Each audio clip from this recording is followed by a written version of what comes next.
the easiest way.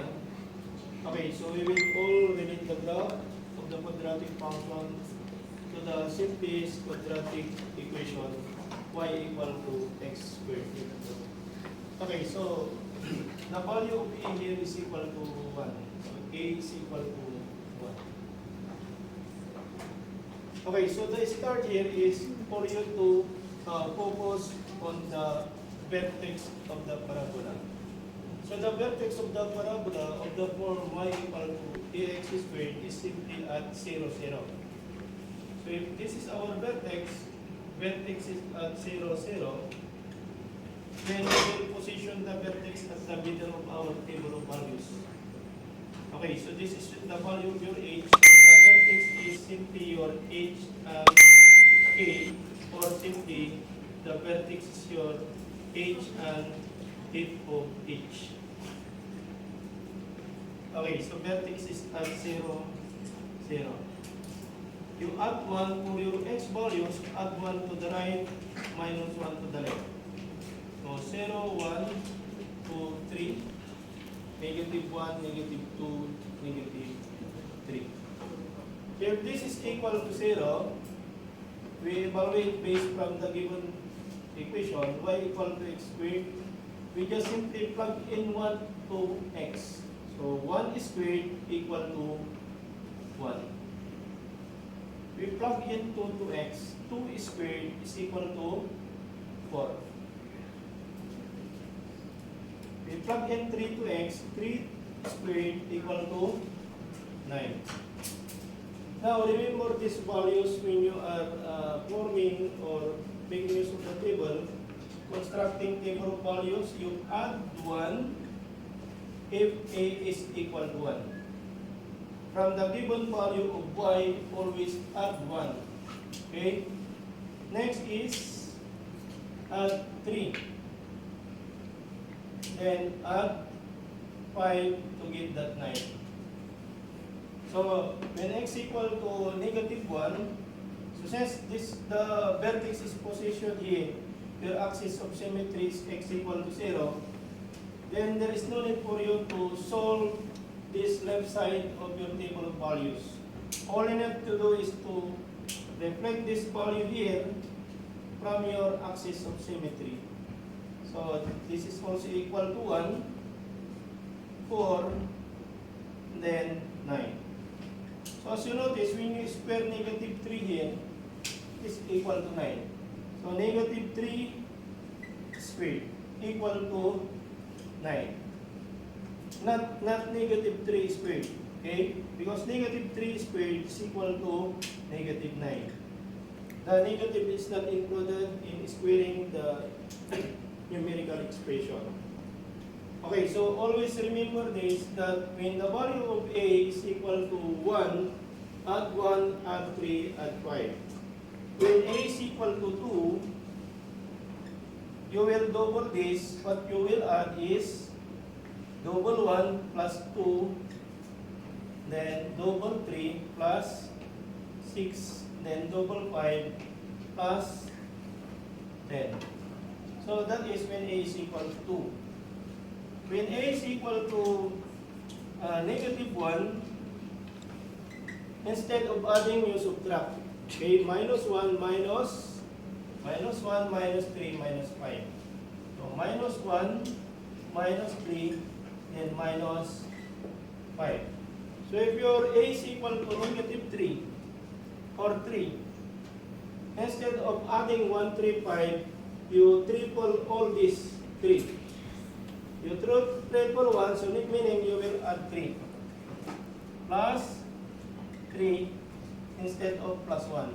That is only when a is equal to 3. So the table of values is dependent on the value of a without solving in your original equation.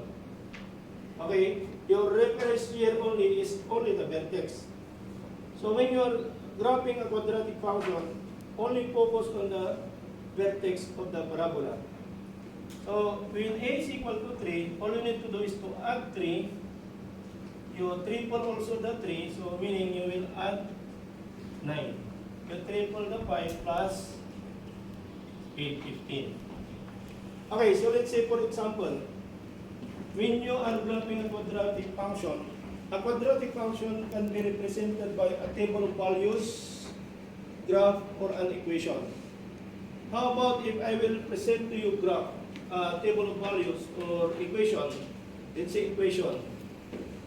Y equal to x minus 3 squared. Okay, I want the parabola opens upward. That's why, let's say the value of a is equal to 1. Let's say minus 5. So if I'm going to graph this, the vertex is at 3 and negative 5. So you plot this point. So let's say this is our x-axis. This is our y, our origin. You plot the vertex 3, negative 5. So going to the right, 1, 2, 3.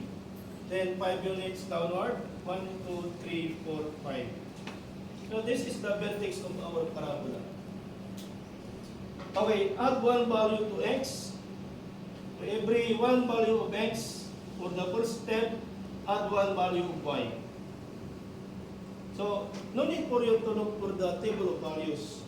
If you know your a value. Okay, so if a is equal to 1, then add 1. 1, add 3. So 3 units upward. 1, 5 units upward. So this is the one we added. Ito yung plus 1. This is our plus 3. And this is our plus 5. Okay, so let's connect the 3 points or 4 points including the vertex. So this is now the graph of the parabola. Now I graph only half of the parabola. Now this is now the rule of the axis of symmetry. The axis of symmetry is the mirror image of the graph. So meaning the parabola is divided into two parts, such that one part is the right side and it is divided by the axis of symmetry. So this is your axis of symmetry. So since this is a mirror image, if this is the true image, then there is an image to the left of the axis of symmetry. Kung ito yung real image, then this is the image. If it is 3 units to the right, 3 units to the left, it's the image of this point. Then 2 units from the axis of symmetry to the right, 2 units from the axis of symmetry to the left. And this one.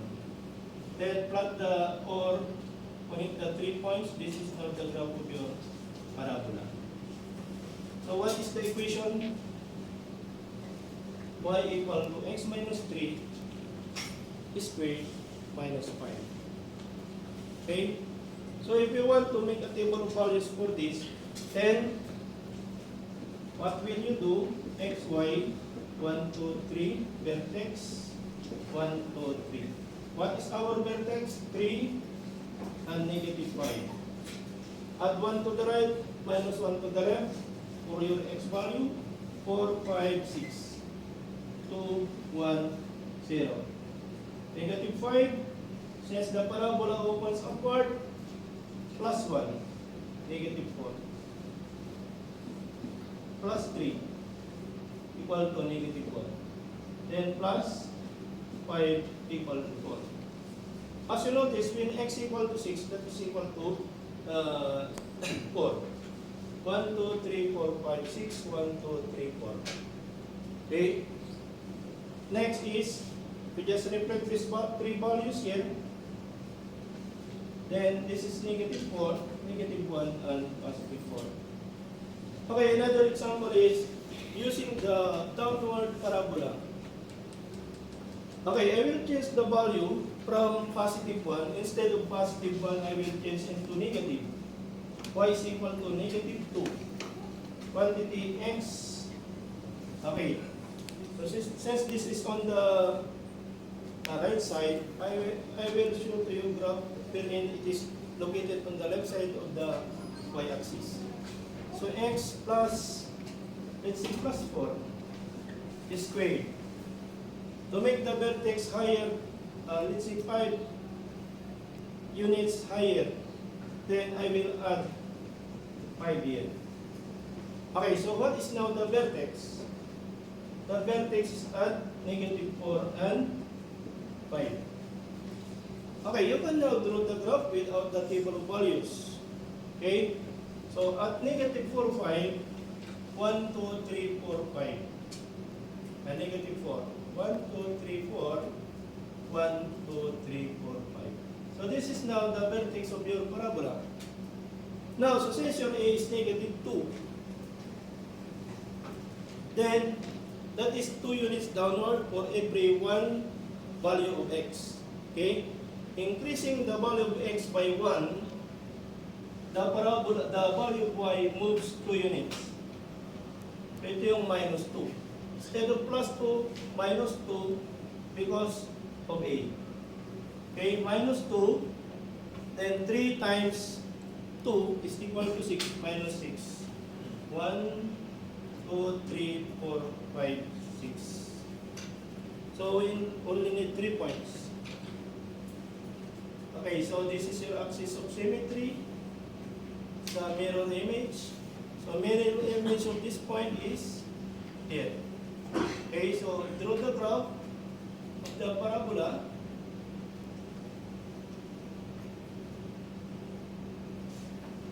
So this is now the parabola. Okay, what is the equation of this?